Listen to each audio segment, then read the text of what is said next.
property is owned by Equity Lifestyles Property, a real estate investment trust based out of Chicago, which manages lots of properties similar to this.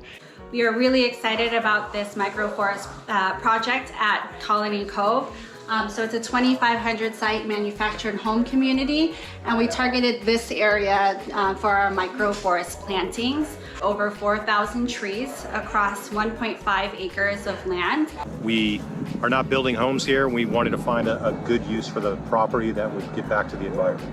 And what was the response from the community? The response has been amazing. Everybody in the community has kind of chipped in. We've had hundreds of volunteers here. The employees are behind it. Our corporate office has flown in from Chicago for this.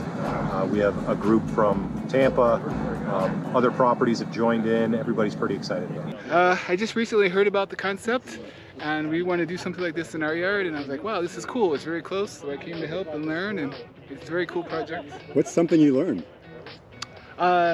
You can cram them in, let them live, see what dies. It's all right. Yeah. It's how nature works. So I think it's great, and I'm glad to see so many people here, which I think is even better. This strategy in particular, called a high performance microforest, is a very concentrated system, a dense, fast-growing habitat to provide ecological services such as carbon capture from the atmosphere, water purification before it goes into the bay, and wildlife habitat. There'll be a nice trail in here for kind of meditation. We sometimes call it forest bathing. So it's, and of course every volunteer here is learning about the problem and gaining expertise and ownership on the issue of combating climate change. We have a lot of environmentalists in our club, so it's really motivated the club to try to do something, and there are a lot of Rotarians here today planting. We've got great leadership, and what a well-organized volunteer event. And it's we were involved personally with the celery fields project a couple years ago and did all that planting, and it's fun to go back and see it blossom for people to enjoy. We're working on the Manatee River, so it's more of like a slightly coastal planting, so we had to restrict the species list to things that are tolerant of salt spray. For example? So like we couldn't plant any maples or cypress out here, stuff like that is more our inland plants. Lots of plants. And why did you decide to come out here? I actually work with New College and I'm doing part of the carbon work. Yeah, so it's really exciting. Exciting to see everything go into the ground. What don't people know about this that you could pass along? This is, as it grows, it's going to get stronger and continue to sequester more and more carbon every year. It's just going to get better with time. It's really doing a favor for all of us, you know, working hard.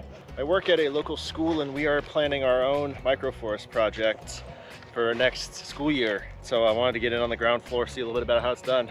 What have you learned? Oh, I've learned, honestly, like, you know, it's not with a, like what surprised me is that like on the planting day, there's not, it can be kind of random, like, but it still works out pretty well. You know, just trying to envision how to get our students to do a lot of this planning. It really demonstrates how this project is part of our nature in uniting people, places, and purpose, which is our sustainability strategy at ELS. So really demonstrating how sustainability has been embedded in our culture, and really love to see the community get together as part of this project.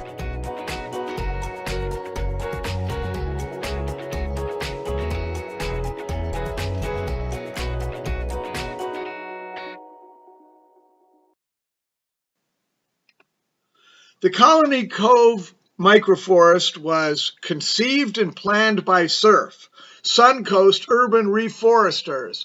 We're a partnership of 3 founding nonprofits: the Florida Veterans for Common Sense Fund, Inc., Solutions to Avoid Red Tide, and the Sarasota Bay Rotary Club.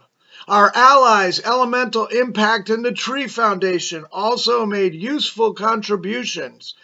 And this microforest here at Colony Cove benefited from generous contributions of materials, funds, and labor by the companies that you see listed here, and also by the members of the Colony Cove Homeowners Association and lots of volunteers from all over the community. What a big success this project is, and we thank everyone who made it possible.